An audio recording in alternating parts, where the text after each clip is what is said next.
You ask Tiger to solve. This deals with linear equations with one unknown. The final result is a equals -2. Let's solve it step by step. Group all a terms on the left side of the equation. Subtract 2a from both sides.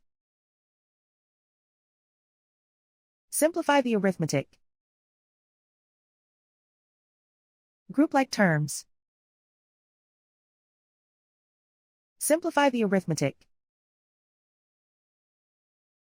Isolate the a. Divide both sides by 4. Simplify the fraction.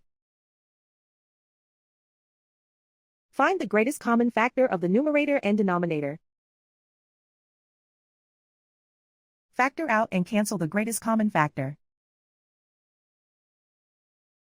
And so the final result is a equals -2.